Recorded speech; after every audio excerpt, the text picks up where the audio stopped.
Hello students, class 10th में आज हम लोग कोऑर्डिनेट ज्योमेट्री पे बात करेंगे। और कोऑर्डिनेट ज्योमेट्री में जो आज का टॉपिक है सेक्शन फार्मूला।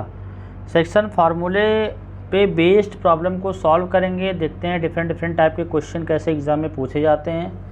बहुत ही इंपॉर्टेंट क्वेश्चन है, ठीक है। तो हम लोग इनको वन बाय वन समझते हैं। सेक्शन फार्मूला है क्या, सबसे पहले हम लोग इसको यहाँ पे लिख देते हैं ताकि आपको क्वेश्चन को समझने में कोई दिक्कत ना हो। Suppose that x1 comma y1 एक ये पॉइंट है हमारा, एंड अदर पॉइंट है x2 कामा y2, ठीक है। लाइन ज्वाइनिंग 2 पॉइंट है, इसका नाम कुछ रख देते हैं, a है ये b है, राइट। और एक यहाँ पे कहीं ना कहीं इसके मिडिल में एक पॉइंट p ले लेता हूँ। तो p जो पॉइंट है इस ab को m/n में डिवाइड कर रहा है, ओके। तो यहाँ से जो p का कोऑर्डिनेट आएगा x, y। अगर मैं x की बात करूँ तो x इक्वल टू आ जाएगा mx2 plus nx1 upon m plus n। मतलब जो m रेशियो है अपोजिट साइड के x2 से मल्टीप्लाई होगा और n रेशियो इसके अपोजिट साइड के x1 से मल्टीप्लाई होगा अपॉन में टोटल सम। y की अगर मैं बात करूँ तो my2 plus ny1 upon m plus n। तो this is a section formula है, ठीक है। Line joining A B divide p point m/n। तो p का कोऑर्डिनेट कैलकुलेट करना है, तो ये फार्मूला हम लोग यूज़ करेंगे, ठीक है, ओके। चलिए तो हम लोग स्टार्ट करते हैं। क्वेश्चन आपके सामने दे रखा है, find the coordinate of the point of trisection of the line segment joining the point A and B. Trisection यहाँ पे वर्ड यूज हुआ है मेरे दोस्तों। तो ट्राइसेक्शन यूज हुआ है, इसका मतलब क्या है कि ए और बी को मिलाने वाली जो लाइन है उस पर्टिकुलर लाइन को 3 इक्वल पार्ट में डिवाइड कर रहा होगा, राइट। तो यहाँ पे सबसे पहले थोड़ा सा डायग्राम बनाएंगे, डायग्राम से चीज़ें अच्छे से क्लियर होंगी, ठीक है। क्योंकि जब सेक्शन फार्मूले का कॉन्सेप्ट अप्लाई करेंगे तो पॉइंट का होना ज़रूरी है, रेशियो का होना ज़रूरी है अगर डायरेक्ट क्वेश्चन आता है तो। ट्राइसेक्ट का मतलब ये हुआ, हमने यहाँ पे नाम दिया जैसे ए बी हो गया, ये हमने लिखा पी और ये लिखा क्यू। मेरी बात को ध्यान समझिएगा दोस्तों। तो ए बी को ए बी पे हमने पॉइंट पी एंड क्यू लिया है। ये देखो 3 इक्वल पार्ट हो गया, ठीक है। थोड़ा सा कलर चेंज कर देता हूँ। ये हमारा एक पार्ट हो गया, second part of this problem ये हो गया, third part of this problem ये हो गया। अच्छे समझिएगा, बहुत मुश्किल काम नहीं है। तो मेरे लिए एक टास्क हो गया कि भाई यहाँ पे रेशियो भी निकालिए, क्योंकि देखो पॉइंट दे रखा है और ये वर्ड यूज़ किया गया है। ट्राइसेक्शन का मतलब ये है कि line joining 2 point divide 3 equal part, right. तो यहाँ पे देखो हम ये मान चलते हैं कि भाई देखो ये मेरी लाइन है, इसकी लेंथ कुछ भी होगी, क्या ही फर्क पड़ता है। 3 इक्वल पार्ट में है तो ये हम मानते 1 ये है, 1 ये है, 1 ये है। मैं 3 मीटर मान के चलता हूँ, ठीक है, 1 1 1। तो अब समझिएगा यहाँ पे अगर ए से लेके पी तक आप नेमिंग देखिएगा, ए से लेके पी तक ये 1 है और पी से क्यू भी 1 है, राइट। क्यू से बी भी 1 है। तो मतलब अगर ए से पी 1 है तो बाद में कितना, तो आपने कहा बाद में 2 हो जाएगा, राइट। और अगर ए से क्यू मतलब ए से पी 1 ए से क्यू मतलब यहाँ से 1 यूनिट चला फिर 1 यूनिट चला, तो मतलब यहाँ पे आ गया 2 और बाद में कितना 1। तो ट्राइसेक्शन से क्या डिसाइड हुआ, रेशियो डिसाइड हुआ, यस और नो। तो ट्राइसेक्शन से रेशियो डिसाइड हुआ और जैसे ही रेशियो आ जाएगा हम लोग सेक्शन फार्मूले का यूज़ करेंगे और कैलकुलेशन को कर लेंगे। कैलकुलेशन तो इजी है ही, ठीक है। तो देखो यहाँ पे अब मैं क्या करता हूँ, इस क्वेश्चन को थोड़ा सा तोड़ देता हूँ। तोड़ने का मतलब ये हुआ कि ए और बी लिखने के बाद हम पी का एक अलग डायग्राम बना लेते हैं एंड ए और बी लिखने के बाद क्यू का एक अलग डायग्राम बना लेते हैं। ये रेशियो समझ में आ गया तो सारी कहानी ख़त्म हो गई, ठीक है। तो देखो यहाँ से हमने ए फिर बनाया, एक अलग डायग्राम ड्रा करने की कोशिश कर रहा हूँ। दिस इज़ द माइनस का 5,6। आपको यहाँ पे ट्राइसेक्शन का मीनिंग क्लियर होना चाहिए। हमने इस पॉइंट को लिया पी डिवाइड 1/2, राइट। फिर हमने देखो क्या किया, ए बी बनाया दूसरा डायग्राम। चीज़ों को डायग्राम में बयां कर लीजिए, क्वेश्चन खुद ब खुद सॉल्व हो जाएगा, ठीक है। एंड 4 माइनस का 3, यहाँ पे हमने इसका नाम रखा है क्यू, ठीक है। एंड ये जिसे 2/1। अब इसी फार्मूले का बेटा यूज़ कर लेंगे, ठीक है, इसी फार्मूले का यूज़ करेंगे। तो चलिए हम लोग x का कोऑर्डिनेट निकालते हैं। फार्मूला आपके सामने लिखा हुआ है mx2 मतलब x इज इक्वल टू, पहले इस डायग्राम से निकालते हैं, x इज इक्वल टू 1, ये आपका x1 y1 है और ये आपका x2 एंड y2 है, राइट।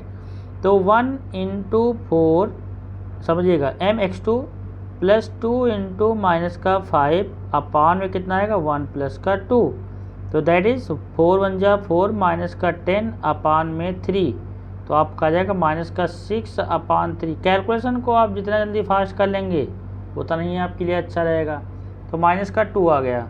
अगर हम y की बात करें मेरे दोस्तों, यहाँ पे देखिए y की वैल्यू की अगर हम बात करें तो y इज इक्वल टू क्या आएगा m की वैल्यू क्या है 1 है, y2 माइनस का 3 प्लस 2, y1 क्या है 6 अपान 1 प्लस का 2, तो क्या आ जाएगा माइनस का 3 6 2 जा 12 अपान में 3, तो कितना आएगा 12 माइनस का 3 प्लस का 12 9 आएगा, 9 upon 3 that is 9 upon 3 is equal to 6 आ जाएगा। तो ये P पॉइंट का कोऑर्डिनेट क्या आ गया, P पॉइंट का कोऑर्डिनेट आ गया -2,6 -2, 3 3 जा 9। ये थोड़ा सा करेक्ट कर लीजिए, जल्दबाजी में गलती बिल्कुल मत करिए, ठीक है। काहे की किस चीज़ की जल्दी है कि नहीं। क्वेश्चन को आराम से समझेंगे, सॉल्व करेंगे। 3 3 जा 9, यहाँ पे 3 3 जा 9 आ जाएगा, तो ये आपका 2,3 आ जाएगा, राइट। तो ये हमारा कोऑर्डिनेट ऑफ P आ गया। चलो हम बढ़ते हैं कोऑर्डिनेट ऑफ Q की तरफ। जब हमने Q के बारे में यहाँ पे देखा कि भाई A पॉइंट हमारा ये है, B पॉइंट हमारा ये, रेशियो है 2:1, तो यहाँ से Q की वैल्यू क्या आएगी, यहाँ से Q की वैल्यू आएगी coordinate of x is equal to mx2, मतलब ये हमारा x1 है, ये y1 है, ये आपका x2 है, ये y2 है, तो यहाँ पे क्या जाएगा m, ये वाला m दूसरे से x से मल्टीप्लाई करेंगे। ये देखो ये बात तो तय है, x निकालना है तो x के कोऑर्डिनेट का यूज होगा, और मल्टीप्लिकेशन किससे करना है, ये 2 दूसरे वाले x से मल्टीप्लाई करेगा, तो मतलब 2 इंटू 4, राइट, और प्लस 1 इंटू माइनस का 5 अपान 2 प्लस का 1, कितना जाएगा 4 2 जा 8 5 1 जा 5 अपान में 3, 8 माइनस का 5 आपका आ जाएगा 3 3 upon 3 is equal to that is 1। अब ऐसे ही अगर हम लोग बात करते हैं y के कोऑर्डिनेट की, तो बेटा y का कोऑर्डिनेट क्या आएगा, उम्मीद करता हूँ आपको अच्छे से समझ में आ रहा होगा, ठीक है। तो y is equal to 2 into minus का 3 प्लस 1 इंटू 6 अपान में क्या आएगा बेटा 2 प्लस का 1 आ जाएगा, राइट। तो 3 2 जा माइनस का 6 6 1 जा 6, तो आपने कहा ये तो सब चौपट हो गया, मतलब चौपट होने का मतलब क्या है, माइनस का 6 प्लस का 6 0 आ जाएगा, 0 अपान 3 इज इक्वल टू 0 आ जाएगा। तो इसका मतलब यहाँ पे कोऑर्डिनेट क्या जाएंगे, ब्लैक कलर से मैं यहाँ पे लिख दे रहा हूँ 1,0, ठीक है। इसका मतलब जो पॉइंट P है उसका कोऑर्डिनेट आपका है 2, -2,3 एंड Q का कोऑर्डिनेट 1,0। ये पॉइंट इस लाइन AB को 3 इक्वल पार्ट में डिवाइड कर रहे होंगे, राइट। क्लियर है बात, नहीं है सर, नो, ठीक है। इसी चीज़ को मैं थोड़ा सा एक और यहाँ पे क्वेश्चन ऐसे ही बना देता हूँ। ऐसे का मतलब ये है कि यहाँ पे जैसे A और B दे रखा है और आपको एक कोऑर्डिनेट दे रखा होगा, राइट। आपसे कहेगा 4 इक्वल पार्ट, ये वर्ड मिलेगा 4 इक्वल पार्ट। तो मेन मुद्दा यहाँ पे रेशियो फाइंड करना है दोस्तों, मेन मुद्दा क्या है, रेशियो फाइंड करना। मतलब 4 इक्वल पार्ट, आपने कहा सर एक पार्ट ये हो गया, दूसरा पार्ट ये हो गया, तीसरा पार्ट ये हो गया, चौथा पार्ट ये हो गया, मतलब ये 1 है तो बाकी आगे कितना है 3 है, ये 2:2 हो जाएगा। मतलब मिड पॉइंट भी कह सकते हो, 2:2 का मतलब क्या हो जाएगा बेटा मिड पॉइंट, तो मिड पॉइंट का कॉन्सेप्ट भी लगा सकते हो, राइट। और ये आपका हो जाएगा 3:1, क्योंकि यहाँ से यहाँ तक 1 2 3 3:1 आ जाएगा। तो एक बार 1:3 से कर लेंगे, एक बार 2:2 that is mid point and 3:1, तो क्वेश्चन इजीली सॉल्व कर लेंगे। तो मेन मुद्दा ये कि ट्राइसेक्शन की बात करें, बाइसेक्ट की बात करें, 4 इक्वल पार्ट की बात करें, तो सबसे पहले हमको रेशियो फाइंड करना है। थोड़ा सा बस सोचना है, एक अप्रोच लाना है कि रेशियो कैसे निकलेगा, ठीक है, ओके। चलिए क्वेश्चन नंबर नेक्स्ट की बात करते हैं।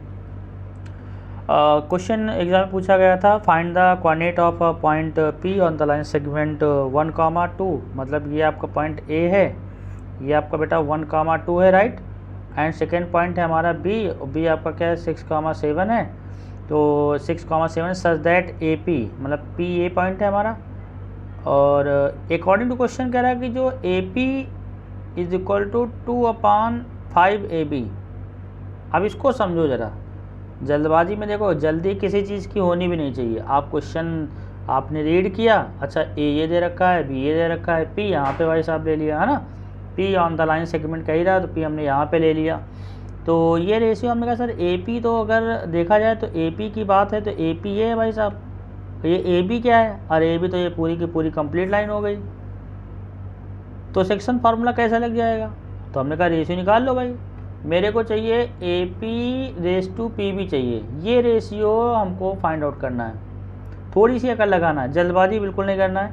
तो यहाँ पे जो AP दे रखा था, AP हमने क्या लिखा है, AP ठीक है इक्वल टू 2/5, मतलब 5 को इधर मल्टीप्लाई कर दो, और ये 2 AB को हमने तोड़ दिया, A से P गया, A से P गया और P से B गया, 10 8 9, A से P से B। तो क्या होगा भाई, हम चाह क्या रहे हैं कि ये रेशियो आ जाए, और जैसे ही रेशियो आ जाएगा सेक्शन फार्मूला बता रखा है, आराम से हम लोग लगा देंगे यहाँ पे सेक्शन फार्मूला, है कि नहीं। ये देखो ये सेक्शन फार्मूला यहाँ पे लिखा था, इसको अप्लाई कर देंगे, हो जाएगा। तो यहाँ पे क्या करोगे, अब ये हमने लिख दिया कि भाई AP है, जल्दबाजी में गलत नहीं करना है, बिल्कुल भी गलत नहीं करना है, और बिल्कुल इतना जल्दी है भी नहीं, ठीक है। तो 5AP is equal to, multiply कर दो 2AP and plus 2PB, right. अब देखो ये 2AP है और ये 5AP है, तो ये इन्होंने कहा भाई LHS में तुम आ जाओ, तो ये LHS में चले गए। तो LHS में जब गए तो देखा कि भाई ये 5AP था, ये -2AP हो गया। भाई शिफ्टिंग करोगे तो माइनस साइन चेंज होगा ही होगा। तो 5AP में से 2AP सब्ट्रैक्ट हो गया, क्या बचेगा भाई, 3AP बचेगा। 3AP is equal to 2PB। हम क्या चाह रहे थे, हम तो यही चाह रहे थे कि भाई AP/PB मिले। तो एक्चुअल में जब मैंने कैलकुलेशन की तो मिला, ठीक है। तो AP और ये इस PB को नीचे ले आओ, राइट, इज इक्वल टू 2/3, मतलब ये 2/3 आ जाएगा। तो कुल मिला करके यहाँ पे क्या समझ में आ रहा है कि ये भाई साहब ये 2/3 आ गया।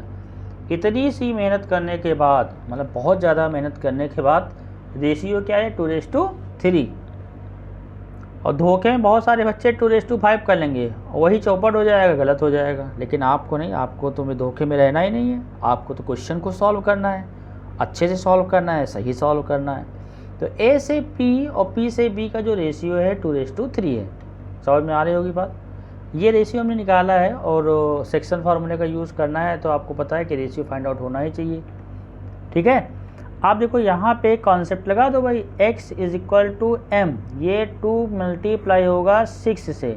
सिंपल सी बात है, ये कह रहे हैं भैया हम पड़ोसी से मल्टीप्लाई, मतलब अपने साइड में मल्टीप्लाई नहीं करेंगे, दूसरे के साइड में मल्टीप्लाई करेंगे। यहाँ पे 2 × 6, ठीक है, प्लस 3 × 1, mx2 + nx1/m+n। फार्मूला आप लिख दोगे और इस कैलकुलेशन को अप्लाई कर दोगे। 6 2 × 12, 3 1 × 3 एंड ये 5, तो फाइनली 12 + 3 15, 15/5 दैट इज 3 आ जाएगा। अब ये कैलकुलेशन जितना फास्ट कर लेंगे आपके लिए अच्छा रहेगा। y is equal to mxy2 2 × 7 + 3 × 2 upon में कितना आएगा, 2 + 3 आ जाएगा। तो दैट इज 14 + 6 अपान में 5, 14 + 6 20, 20/5 का जाएगा 5, 20/5 दैट इज 4। तो y इक्वल टू 4 आ जाएगा। तो आफ्टर कैलकुलेशन जो यहाँ पे P पॉइंट का कोऑर्डिनेट आ रहा है, ये कितना आ जा रहा है, 3,4 आ जा रहा है, राइट। तो यहाँ से सबसे पहले we calculate ratio and after simplification coordinate of P is equal to 3,4। उम्मीद करता हूँ ये आपको क्वेश्चन अच्छे से समझ में आ गया होगा। कोई मुश्किल काम नहीं था, बस ये ध्यान देना है जल्दबाजी में क्वेश्चन को गलत नहीं करना है, क्वेश्चन को अच्छे से रीड करना है, और रीड करने के बाद देखना है कि अच्छा यहाँ पे सेक्शन फार्मूले का यूज होगा तो रेशियो चाहिए, रेशियो कैसे आएगा, इन्फॉर्मेशन क्या दे रखी है, ये सारी बातें हमको ध्यान में रखना है। तो जब जल्दबाजी नहीं करेंगे तो जाहिर सी बात है क्वेश्चन भी गलत होने के चांसेस भी कम है कि नहीं। चलिए क्वेश्चन नंबर नेक्स्ट देखते हैं। क्वेश्चन नंबर नेक्स्ट क्या लिखा हुआ है, अच्छे से पढ़िएगा। फाइंड द रेशियो, अच्छा, which the point P 11, divide the line segment, कौन सी लाइन सेगमेंट भाई, ज्वाइनिंग A 15, दूसरा क्या है 9, 20। कह रहा है कि जो A है, A 15, है और B है ये आपका 9, 20 है, राइट। और ये जो एक आपका P है ये कह रहा है 11, y है। तो इन विच रेशियो, किस रेशियो में डिवाइड कर रहा है, आई डोंट नो किस रेशियो में डिवाइड कर रहा है। y क्या होगा, अरे साहब जब रेशियो आ जाएगा तो y खुद ही आ जाएगा। तो देखो फॉर इजी कैलकुलेशन रेशियो जब भी अननोन हो, ठीक है, इसी क्वेश्चन के लिए नहीं, रेशियो जब भी अननोन हो तो always our assumption is k⁻1। यहाँ 1 फिक्स रहेगा और यहाँ पे k की जगह k रखो, p रखो, उससे क्या ही फर्क पड़ता है कि नहीं। तो हमने एज्यूम किया दिस p डिवाइड्स k⁻1, मतलब जो यहाँ पे रेशियो है k⁻1 में डिवाइड कर रहा है, राइट। अब देखो यहाँ पे जब k⁻1 में डिवाइड कर रहा है तो क्या करोगे भाई, k⁻1 में डिवाइड कर रहा है ना, k⁻1। अब यहाँ पे x का कोऑर्डिनेट गिवन है 11, x is equal to formula क्या लगाओगे, mx2 plus nx1 upon m plus n। भाई जिससे फ़ायदा मिलेगा वही तो फार्मूला लगाएंगे हम लोग। x की वैल्यू एक्चुअल में है क्या, आपने कहा सर 11 दे रखी है, m कितना है मालूम नहीं सर, k है, एंड mx2 मतलब k इंटू 9 प्लस का 1 अपान k प्लस 1, राइट। ये हो गया सिंपल सा, mx2 प्लस nx1, तो यहाँ x1 की वैल्यू 15 है, जल्दबाजी में गलत नहीं करना है, ध्यान रखिएगा। तो यहाँ पे रेशियो क्या आएगा, इसको हम ज़रा थोड़ा सा समझते हैं अच्छे से। तो 11 इज इक्वल टू 9k और plus 15 upon k plus 1 by cross multiplication, that is 11k plus का 11 is equal to 9k plus का 5। 11 के माइनस 9 के क्या आएगा, 2k आ जाएगा। भाई कैलकुलेशन तो करना ही करना है, 11 के यहाँ है, 9 के यहाँ है, शिफ्ट करेंगे तो माइनस का 9 क्या आएगा, तो ये 11 माइनस का 9 2k आ जाएगा, 5 माइनस का क्या आ जाएगा 11, ठीक है। तो k की वैल्यू कितनी आ जाएगी, मतलब यहाँ पे 2k is equal to 5 minus का 11 आपका आ जाएगा माइनस का 6, तो 2 3 जा 6, तो k की वैल्यू क्या आ गई 3, k की वैल्यू क्या आ गई 3। कुछ मिस्टेक हो रही है आई थिंक, 11k प्लस 11 और यहाँ पे 9k प्लस, अच्छा sorry, it is a 15, right, not a 5, it is a 15। जल्दबाजी बिल्कुल नहीं करना है, ये 15 है तो यहाँ 15 रहेगा, 15 माइनस का 11 आपको पता है कि 15 माइनस का 11 आपका आ जाएगा, कितना आ जाएगा 4 आ जाएगा, और 2 2 ज़ा 4, k की वैल्यू 2 आ गई। मतलब यहाँ पे रेशियो क्या आएगा, मेरी बात को ध्यान समझिएगा, रेशियो आ जाएगा 2:1 आ जाएगा, ठीक है, रेशियो 2:1 आ जाएगा। अब बहुत लोगों के माइंड में होगा कि सर k की वैल्यू इंटीजर आई है तब तो ये आ रहा है, तो हमने कहा अच्छी बात है, k की वैल्यू इंटीजर आ रही है तो ये आ रही है। मान लो k की वैल्यू फ्रैक्शन में आती, सपोज दैट k की वैल्यू यहाँ पे आ जाती, सपोज दैट मैं कुछ देर के मान रहा हूँ 2/3 आती, तो मेरा रेशियो जानते हो क्या होता है, रेशियो होता है 2:3, राइट। तो इसमें कन्फ्यूज बिल्कुल भी नहीं होना है, अगर इंटीजर आती है तो k⁻1 ही रहेगा, अगर फ्रैक्शन आती है तो जैसे 2:3 है तो 2:3 आ जाएगा। अब यहाँ पे हमको कैलकुलेट करना y, तो यहाँ पे y के कॉन्सेप्ट को अप्लाई कर देंगे, राइट। तो y के कॉन्सेप्ट y को निकाल लीजिए यहाँ पे, तो y is equal to m, मतलब k की वैल्यू क्या है 2, तो 2 इंटू 20 my2 प्लस 1 इंटू 5 अपान में 2 प्लस 1, तो ये क्या जाएगा 20 2 ज़ा 40 एंड प्लस का 5 अपॉन 3, 45 अपान में 3 is equal to that is 15। कुल मिलाकर के y की वैल्यू क्या आ गई 15 आ जाएगी, राइट, y की वैल्यू क्या आ जाएगी 15। क्लियर है कि नहीं, ऐसा नो। तो यहाँ पे सबसे पहले तो मैंने रेशियो फाइंड आउट किया, तो देखो एक क्वेश्चन में दो क्वेश्चन आ जा रहे हैं, थोड़ा सा ऐसा नहीं, थोड़ा सी कैलकुलेशन तो है ही, और कैलकुलेशन रहेगी तो जाहिर सी बात, ऐसा भी नहीं कि एग्जाम में ये 1 मार्क्स 2 मार्क्स में आ जाएगा, ठीक है, मिनिमम 3 मार्क्स का तो आएगा ही आएगा एक क्वेश्चन है, जैसा अगर ये आता है तो, ठीक है। तो यहाँ पे सबसे पहले भी calculate the ratio and after calculation of the ratio के बाद क्या हुआ कि हमने y का कोऑर्डिनेट फाइंड आउट कर लिया, क्योंकि ये तो ईजी हो जाएगा हमारे लिए, ठीक है। चलिए समझ में आगे बाद ना, क्वेश्चन नंबर नेक्स्ट देखते हैं बेटा। फिर यहाँ पे देखिए क्या है, कुछ क्वेश्चन लिखा हुआ है, क्वेश्चन कुछ कहने की कोशिश कर रहा है और मैं पढ़ता हूँ क्वेश्चन को।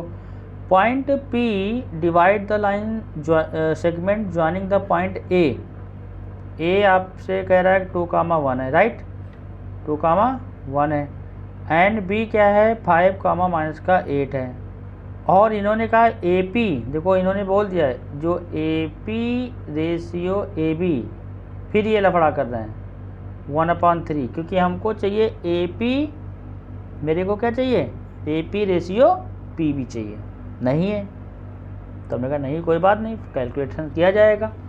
P lies on the line, और जो ये P पॉइंट है, मैं एक थोड़ा सा यहाँ लाइन ड्रॉ कर रहा हूँ, इसको अच्छे समझिएगा, समझने की कोशिश करिएगा, समझ में आ ही जाएगा। ठीक है, ये लाइन है, P इस वाली लाइन पे लाई कर रहा है। ये लाइन कौन सी है, 2x माइनस का y प्लस के इज इक्वल टू 0। ठीक है, तो लाइन की बात मतलब ये वाला पॉइंट इस लाइन पे भी है, इस लाइन पे भी है, बोथ लाइन पे है, राइट। तो यहाँ पे P की वैल्यू हम लोग कैलकुलेट करेंगे। आफ्टर कैलकुलेशन भाई इससे रेशियो आ जाएगा, रेशियो से ही P पॉइंट आ जाएगा। अप्रोच देखिए, इस वाले कंडीशन से रेशियो आएगा, रेशियो से पॉइंट आएगा, पॉइंट को इस लाइन पे सेटिस्फाई करा देंगे, जैसा कि हम लोग क्लास 9th में करते चले आ रहे हैं, राइट। तो यहाँ पे क्या करोगे, AP 3AP is equal to AB, 3AP equal to AB। AP को मैंने AP रहा, AP रहा, और AB बेचारा टूट गया किसमें, AP प्लस PB में। ये सबको समझ में आ रहा होगा, डायग्राम में हमने रिप्रेजेंट कर दिया है। आप भी ऐसे करिएगा ताकि चीज़ें अच्छे से क्लियर रहें। तो ये AP यहाँ पे और ये लाइक टर्म है, तो इन्होंने शिफ्ट कर दिया, 3AP माइनस का AP is equal to PB। तो क्या जाएगा, 3AP minus AP, 2AP is equal to क्या आएगा, PB। तो AP अपान PB इज इक्वल टू 1/2, मतलब रेशियो क्या आएगा, 1:2। यहाँ पे ये 1 रेशियो है और ये कितना रेशियो है, 2। 1:2 में ब्रेक हुआ, राइट। किस रेशियो में ब्रेक हुआ, 1:2 में। यहाँ पे क्वेश्चन को हमने ब्रेक कर लिया कि जो AP अपान AB 1:3 दे रखा था, 1:2 में ब्रेक हो गया। अब क्या करोगे सर, अब करना क्या है भाई, 1:2 से कोऑर्डिनेट निकाल लेंगे। तो x का कोऑर्डिनेट क्या आएगा, ये कैलकुलेशन जितना जल्दी आप कर लेंगे। तो कोऑर्डिनेट आप P क्या आएगा, x mx2 मतलब 1 × 5 प्लस 2 × 2 अपान में 1 प्लस का 2 कितना जाएगा, 5 1 जा 5 एंड 2 2 जा 4 अपान में 3 कितना आएगा, 5 प्लस का 4 9 9/3 इज इक्वल टू 3 आ जाएगा। ये कोऑर्डिनेट ऑफ x आ गया। y का कोऑर्डिनेट क्या आएगा, 1 × माइनस का 8 एंड 2 × 1 अपान में 1 प्लस का 2 दैट इज माइनस का 8 एंड प्लस का 2 अपान में 3 माइनस का 6/3 इज इक्वल टू माइनस का 3 2 जा 6। कोऑर्डिनेट ऑफ P आपका आ जाएगा 3, माइनस का 2, 3, -2। This is the coordinate of P आ जाएगा।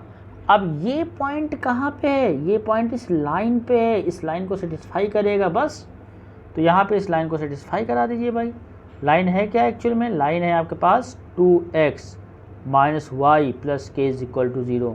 तो भाई साहब x की वैल्यू 2 है और y की वैल्यू -2 है। तो जहाँ पे x की शक्ल दिख रही है यहाँ पे 3 पुटअप करेंगे, जहाँ पे y की शक्ल दिख रही है यहाँ पे -2 पुटअप करेंगे, k खुद में खुद आ जाएगा। यस और नो, 3 2 जा 6, 2 1 जा 2 प्लस का 2 plus k is equal to 0। तो दैट इज यहाँ पे k क्या आएगा, 8 plus k is equal to 0। तो k इज इक्वल टू क्या आएगा, -8। थोड़ा सा कैलकुलेशन है, बट ऐसा नहीं कि यहाँ आपको क्वेश्चन समझ में नहीं आएगा। मैं मानता हूँ थोड़ा सा कैलकुलेशन करना है, क्योंकि एक पार्ट के मतलब एक ही क्वेश्चन में 2 पार्ट हो जा रहे हैं, ठीक है। लेकिन कोई मुश्किल नहीं है, कॉन्सेप्ट फिक्स है और घबराने की ज़रूरत भी नहीं है। आराम से चीज़ों को आप सॉल्व कर लीजिए, ठीक है। बस क्वेश्चन को रीड करना है, रीड करने के बाद एक छोटा सा रफ डायग्राम बना लेना है, चीज़ें खुद क्लियर हो जाएंगी। और फार्मूला आपके सामने एक ही है, कौन सा, सेक्शन फार्मूला, ठीक है। सेक्शन फार्मूले का यूज़ कर लेना है, क्लियर है। चलिए क्वेश्चन नंबर नेक्स्ट देखते हैं बेटा। क्या लिखा, फाइंड द रेशियो। देखो इस क्वेश्चन में रेशियो आ गया। Find the ratio Px, 2 divide the line segment joining A। अब देखो रेशियो वाला क्वेश्चन फिर आ गया, तो एज अ रिवीजन हो जाएगा। यहाँ पे 4, -3 है और ये P पॉइंट है x, 2। हम एज्यूम कर लेंगे रेशियो क्या है, k⁻1। तो हमने एज्यूम किया लेट बी रेशियो क्या हो जाएगा, k⁻1 हो जाएगा दोस्तों, ठीक है। तो अब देखो यहाँ पे हम जिससे बेनिफिट होगा, मैंने जब x कोऑर्डिनेट से पूछा तो ये कह रहा मैं तो x हूँ, ये तो अननोन है। फिर मैं दौड़ते हुए y के पास गया तो ये तो कहा मेरी वैल्यू 2 है। तो हमने कहा चलो ठीक है, तुम्हारी वैल्यू 2 है तो तुम्हारा ही फार्मूला यूज़ करता हूँ, y = my2 + ny1/m+n। अब कौन सा लगाना है कौन सा नहीं लगाना, वो तो क्वेश्चन देख के पता चल ही जाएगा ना कि यहाँ किसको लगाने से क्या मिलता है क्या नहीं मिलता है कि नहीं। फ़ायदा मिलेगा तो लगाएंगे, नहीं तो क्या ही फ़र्क पड़ता है। तो y की वैल्यू 2 है, m k/1 क्योंकि रेशियो हमने क्या बोला अननोन। देखो ऐसा नहीं है, बहुत सारे बच्चे कहते हैं सर m/n क्यों नहीं लेते हो, अरे भाई ले लो, दो वेरिएबल दिखेंगे तुमको, थोड़ा सा कैलकुलेशन 1-2 स्टेप ज़्यादा करनी पड़ेगी। तो ऐसा नहीं m/n जो लेके करने चाहें वो भी कर लें, ठीक है, लेकिन मैं आपको वही बता रहा हूँ जिससे आपका कम टाइम लगेगा और थोड़ा सा आप कम कंफ्यूज हों, क्वेश्चन को अच्छे से सॉल्व कर पाएँ, ठीक है। तो mx2 मतलब यहाँ x से मतलब है नहीं, तो my2 मतलब माइनस का 3 और k और +1 × 5/k+1, right. By cross multiplication तो 2k प्लस का 2 आ जाएगा, माइनस का 3k प्लस का 5 आ जाएगा, ये 2k 3k इधर आएगा तो 5k आ जाएगा। ये तो कैलकुलेशन का पार्ट है, ठीक है। 5 माइनस का 2 3 हो जाएगा। तो यहाँ पे k की वैल्यू कितनी आ जाएगी बेटा, k = 3/5। अब देखो यहाँ पे k की वैल्यू फ्रैक्शन में आ जाएगी, k की वैल्यू किस में आ गई, फ्रैक्शन में। तो फ्रैक्शन में आ गई, इसका मतलब रेशियो क्या आ जाएगा, रेशियो आ जाएगा आपका 3/5, राइट, क्योंकि k की वैल्यू यहाँ पे फ्रैक्शन में आ रही है तो 3/5 आ जाएगा। अब ये 3/5 आ गया, आप क्या करोगे भाई, क्या निकालना था, हाँ x भी निकालना है। कह रहे x क्या होगा, तो आपने कहा ये तो बहुत ही आसान हो गया, जब रेशियो आ गया तो x निकालने में कौन सा 10 घंटा लगेगा, ये 3 है ये 5 है, राइट।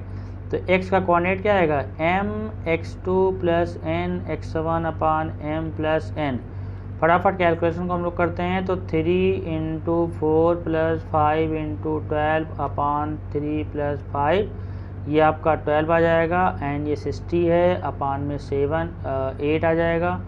12 प्लस का 12 कितना जाएगा 2 एंड 72/8, 8 9 जा दैट इज़ 9। तो वैल्यू ऑफ x क्या आ जाएगी, =9 आ जाएगी, राइट। वैल्यू ऑफ x क्या आ जाएगी, 9 आ जाएगी। है सिंपल है कि नहीं सिंपल है। तो चीज़ों को क्लियर करना है, आप चीज़ों को देखिए और बढ़िया अच्छे से प्रॉपर नोट्स बना लीजिए। और नोट बनाने का फ़ायदा ये है कि एग्ज़ाम टाइम में आप प्रॉपर अपना क्वेश्चन आपके सामने रहेगा, सॉल्व करिए और नोट से चेक कर लीजिए कि हाँ गलत कर रहे हैं सही कर रहे हैं, ठीक है। नेक्स्ट क्या है बेटा, हाँ find the length of the median है। ये थोड़ा सा क्वेश्चन देखें, यहाँ पे थोड़ा सा चेंजेस है। Length of the median, median तो पता है, यू नो मीडियन, ठीक है। किसी भी ट्रायंगल की अगर हम बात करें तो किसी भी वर्टेक्स से जो लाइन पास होके जाती है और अपोजिट साइड को 2 इक्वल पार्ट में डिवाइड करती है, दिस इज़ द मीडियन। हमने इसका नाम दिया ABC और AD मीडियन है। तो A से लेके D तक ये D है। ये दुनिया जानती है कि जो BD की लेंथ होगी DC के इक्वल होगी, क्योंकि AD क्या है, मीडियन। AD क्या है, AD आपका यहाँ पे मीडियन है, राइट। AD क्या है, median. Find the length of the median AD and B। देखो BE भी कह रहा है, B यहाँ है और E यहाँ है, B वाली मतलब ये वाली लेंथ इसके इक्वल होगी, राइट। अच्छा यहाँ पे कह रहा है कि whose vertices are 7, -3।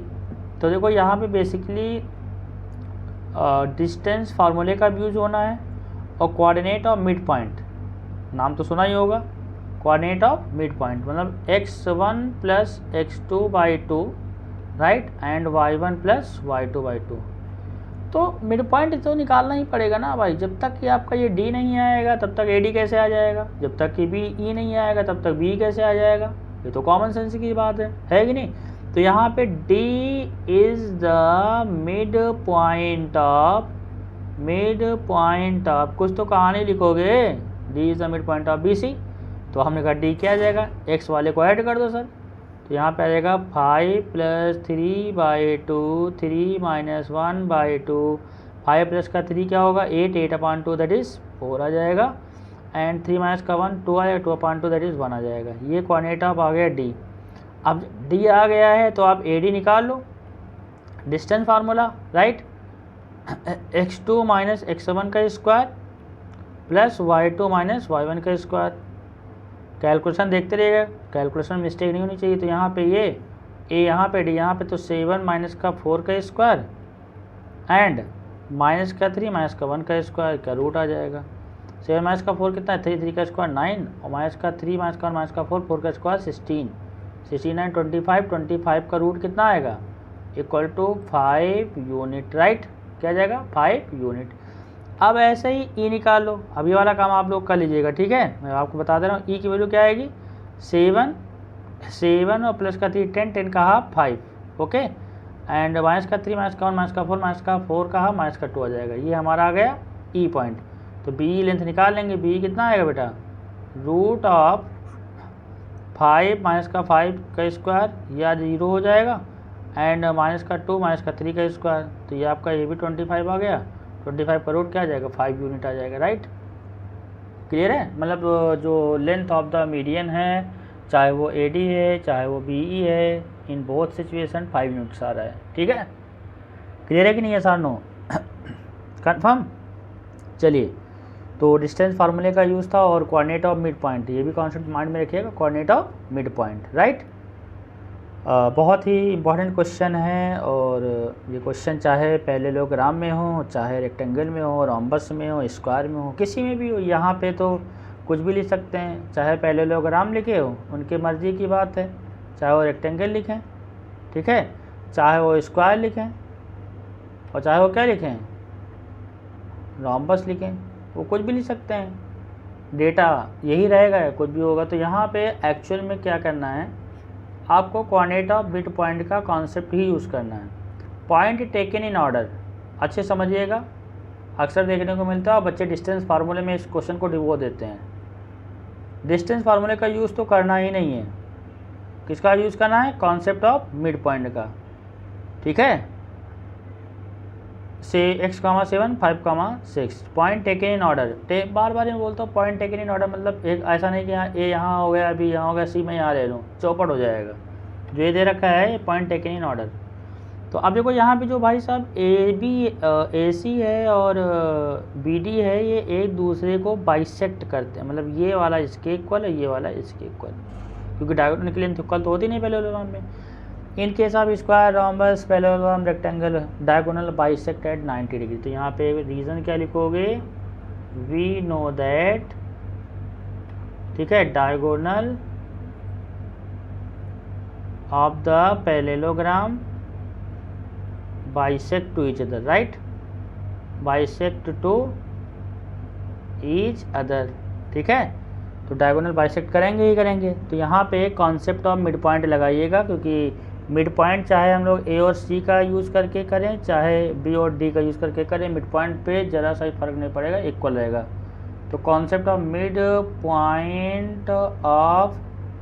Point of A C is equal to mid point of line joining mid point of B D, right. ये अब ए सी का मिड पॉइंट क्या आएगा, 3 + x/2। कैलकुलेशन में कोई इतना दम थोड़े है, बहुत ही प्यारा सा क्वेश्चन है। हाँ, जो लोग डिस्टेंस फार्मूले से जाएंगे वो उलझ जाएंगे, उनको कोई नहीं बचा पाएगा। तो 6 + का 5/2 हो जाएगा, और यहाँ पे 6 + का y/2 हो जाएगा, राइट। तो देखो यहाँ पे कुछ कैलकुलेशन कर लेते हैं। कैलकुलेशन में क्या ये रखा है कि नहीं, तो ये 3 + x, ये तो ऐड हो नहीं पाएगा, ऐसे छोड़ दो। 7 + का 3 10, 10/2 क्या आएगा, 5 आ जाएगा, इज इक्वल टू ये 11/2 आ जाएगा, एंड ये 6 + का y/2 आ जाएगा। इक्वेटिंग बोथ साइड, तो x coordinate is equal to x coordinate, ये तो दुनिया जानती है, ठीक है। x coordinate is equal to क्या, ये वाला कोऑर्डिनेट इसके इक्वल हो जाएगा, ओके। तो यहाँ पे क्या आएगा, बाई 2 से 2 निकाल दो, काट दो, तो क्या आएगा, 3 + x is equal to 11, x is equal to क्या आ जाएगा, 8 आ जाएगा, ये x की वैल्यू आ गई। And y coordinate is equal to y coordinate, 6 + का y/2, तो 5 2 = 10 इज इक्वल टू 6 + का y, and y is equal to 4 आ जाएगा। तो x और y की वैल्यू हम लोगों ने इजीली कैलकुलेट कर ली। क्लियर है कि नहीं है सर, एनी डाउट? उम्मीद करता हूँ आपको समझ में आ गया होगा। ये क्वेश्चन मैं बता रहा हूँ यहाँ पे, चाहे वो एग्ज़ाम में पैरेललोग्राम लिख दे, चाहे वो रोम्बस लिख दे, चाहे वो रेक्टेंगल लिख दे, चाहे वो पैरेललोग्राम तो है, रेक्टेंगल, स्क्वायर, रोम्बस कुछ भी लिखेगा, तो हमको ये लाइन लिख देनी, we know that diagonal of the parallelogram bisect to each other, या diagonal of the rhombus bisect to each other. हाँ, 90 पे बाइसेक्ट करते हैं रोम्बस एंड पैरेललोग्राम में, मतलब ये जो रोम्बस बाइसेक्ट तो करते ही करते हैं, एंड स्क्वायर इसमें 90 पे कट करते हैं। दुनिया जानती है कि अगर रोम्बस और स्क्वायर है तो ये एंगल 90 बनेगा ही बनेगा, ठीक है। क्लियर है, ये समझ में आ गई बात, नहीं आ गई? चलिए क्वेश्चन नंबर नेक्स्ट देखते हैं। क्वेश्चन क्या है यहाँ पे, अच्छा ये सेंट्रॉयड पे बेस्ड है और सेंट्रॉयड का भी कॉन्सेप्ट लगे आप देख लीजिएगा। जैसे मान लो ये ट्रायंगल है, ट्रायंगल में 3 मीडियन है, एक मीडियन ये है, एक मीडियन ये है, एक मीडियन ये है। तो जहाँ मीडियन कट करती हैं उसको बोलते हैं सेंट्रॉयड। और इसका जो कोऑर्डिनेट होगा वो क्या हो जाएगा, इसका कोऑर्डिनेट क्या हो जाएगा, x is equal to x1 plus x2 plus x3/3 and y1 plus y2 plus y3/3। ये सेंट्रॉयड का कोऑर्डिनेट है, ये x का कोऑर्डिनेट है, ये y का है, राइट, ये y है, ठीक है। अब यहाँ पे लिखा हुआ है क्या लिखा हुआ है, 2 वर्टिसेस ऑफ ट्रायंगल ABC, ये आपका है 6,4 right, and -2,2 and G for centroid, G दे रखा है यहाँ पे, ठीक है। जी की वैल्यू क्या है 3,4। तो सिंपल सा है, फाइंड द थर्ड कोऑर्डिनेट। तो थर्ड ये निकालना है x3/3, x is equal to x1 plus x2 plus x3/3 right. x की वैल्यू है हमारे पास 3, x1 6 है, x2 2 है एंड x3 मालूम नहीं, अपान में 3 3 से 9 आ जाएगा, is equal to cross multiplication से, एंड 6 माइनस का 2 4 आ जाएगा, 4 प्लस का x3 आ जाएगा, तो x3 is equal to 9 minus का 4 5 आ जाएगा। ओके, ऐसे मैं y निकाल लेता हूँ, y is equal to y1 plus y2 plus y3/3। Okay, y की वैल्यू क्या दे रखा है, यहाँ पे 4 है, 4 इज इक्वल टू क्या आ जाएगा y1 मतलब 4 प्लस 2 प्लस y3 अपान में 3, 3 4 जा 12 आ जाएगा, 12 इज इक्वल टू 6 प्लस का y3, तो y3 इज इक्वल टू 6 आ जाएगा। उम्मीद करता हूँ कि ये लेक्चर आपको अच्छे समझ में आ गया होगा, सेक्शन फॉर्मूले में कोई दिक्कत नहीं होगी। अच्छे से क्वेश्चन को प्रैक्टिस करिए, चीज़ों को देखिए, कोई नहीं समझ में दोबारा वीडियो देख लीजिए, प्रॉपर नोट बना लीजिए, ठीक है। तो बाकी के जो नेक्स्ट लेक्चर में हम लोग चीज़ों को कवर करेंगे, ठीक है। Thank you.